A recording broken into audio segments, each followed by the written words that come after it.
अस्सलाम वालेकुम स्टूडेंट्स। आज चैप्टर नंबर 2 का लेक्चर नंबर 8 हम डिस्कस करेंगे। लेक्चर नंबर 8 हमारे चैप्टर नंबर 2 का आखिरी लेक्चर होगा। मज़ीद 2 ट्रांजैक्शंस को हम इसमें डिस्कस करेंगे एंड जो टर्मिनोलॉजीज़ जो अब तक हमने पढ़ी वो इन ट्रांजैक्शंस तक पूरी हो जाएंगी। अकाउंटिंग में बहुत सारी चीज़ें आती हैं, इनमें से चंद एक इंट्रोडक्शन की चीज़ें जो हमने पढ़ी थी अपने इस चैप्टर नंबर 2 के स्टार्ट तक, उनको हमने डिस्कस किया इस प्रैक्टिकल एग्जाम्पल को कंसीडर करते हुए। तो चलिए आगाज़ करते हैं हम अपने लेक्चर नंबर 8 का। 9th स्टेप है हमारे पास ड्यूरिंग द मंथ, यानी कि आप जिस मंथ में ऑपरेट कर रहे हैं। Micrologic sold out stock cashing ₹800 for ₹1200, यानी कि 800 के जो कॉस्टिंग स्टॉक थे उनको वो 1200 रुपये में बेच रहे हैं।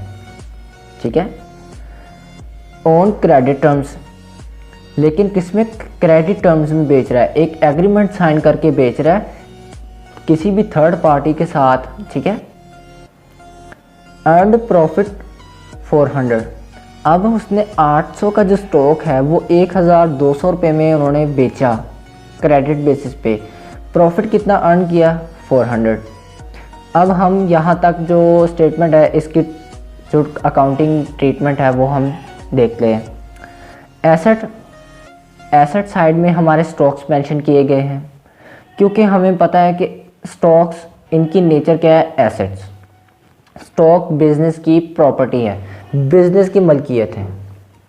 तो जो स्टॉक्स हैं 1350 जो रुपीज़ हमने क्रेडिट बेस पे हमने ख़रीदे थे, उनमें से हम ₹800 जो है वो माइनस कर देंगे। दूसरी तरफ हमारे पास ऑनर्स इक्विटी आती है। तो ऑनर्स इक्विटी यहाँ पर मेंशन इसलिए किया जा रहा है क्योंकि हम जानते हैं कि जो प्रॉफिट अर्न करता है बिजनेस वो ऑनर्स की इक्विटी का एक हिस्सा होता है। तो जो ऑनर्स की इक्विटी है उसमें इंक्रीज़ आ रहा है, ना। 400 उसने क्या किया, प्रॉफिट अर्न किया है। 800 के स्टॉक उसने 1200 में बेचे हैं, तो उसमें क्या आ रहा है, इंक्रीज़ आ रहा है। ठीक है, अब हमारे पास एसेट साइड पे एक और चीज़ का इजाफा हो रहा है, वो हैं हमारे डेब्टर्स।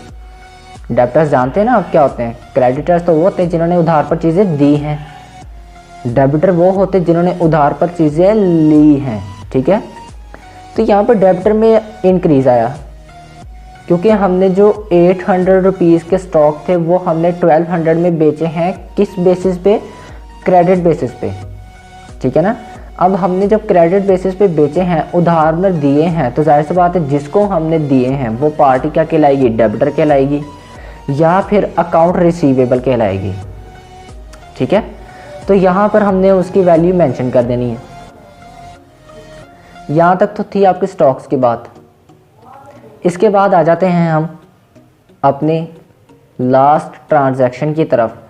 वो ये है कि at the end of the month, जिस मंथ में आप ऑपरेट कर रहे हैं उसके लास्ट पे, उसके एंड पे, हेनरी विदड्रॉ ₹2000 कैश। जो हेनरी है जिसको हमने यहाँ पे इंडिकेट किया है कि वो मालिक है, ऑनर है बिजनेस एंटिटी का, वो यहाँ पर 2000 रुपये कैश विदड्रॉ कर रहा है बिजनेस से। ठीक है, अब हमने अच्छा आगे लिखा फॉर पर्सनल यूज़। ऐसे बात है, विदड्रॉ कर रहा है तो पर्सनल यूज़ के लिए कर रहा है।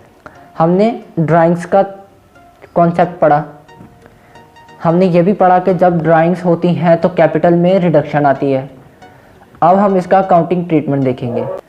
अब यहाँ पर क्या हो रहा है, हेनरी विदड्रॉ कर रहा है 2000 रुपीज़ बिजनेस में से। हम जानते हैं कि ये कैपिटल में रिडक्शन लेकर आता है। ठीक है, तो अब हम इसका अकाउंटिंग ट्रीटमेंट देखते हैं। एसेट साइड पे मेंशन किया गया है 2000, जिसको माइनस किया जा रहा है। साथ ही साथ ऑनर्स इक्विटी है, वहाँ पर भी 2000 को माइनस किया जा रहा है। अब इसके पीछे क्या रीज़न है? इसके पीछे रीज़न ये है कि जो 2000 एसेट साइड पे माइनस किया जा रहा है वो इसलिए किया जा रहा है क्योंकि जो कैपिटल है वो आपका क्या है, वो ऑनर्स इक्विटी है, जबकि एसेट साइड पे जो कैश है, बिजनेस में जो कैश है, कैश इन हैंड, उसमें रिडक्शन आ रहा है। बिजनेस में आपने जितना भी आपने कैश रखा हो, आप वहाँ से पैसे निकाल लेते हैं, ऑब्वियसली वहाँ पे डिक्रीज़ तो आएगा ही। अब यहाँ पे हमें वैल्यू बता दी गई है 2000 की, तो वहाँ पर 2000 का डिक्रीज़ आ जाएगा, इसीलिए वहाँ पर 2000 को माइनस किया जा रहा है। जबकि जो हमारे पास दूसरी साइड है ऑनर्स इक्विटी की साइड, वहाँ पर माइनस क्यों किया जा रहा है? बिकॉज हमने पिछले लेक्चर्स में पढ़ा था कि जनाब वो जो कैपिटल होता है, प्रॉफिट होता है, लॉस होती है, ड्राइंग होता है, ये ऑनर्स की इक्विटी में शामिल होता है। हमने एक स्टेटमेंट पढ़ी थी, capital plus profit minus loss minus drawings.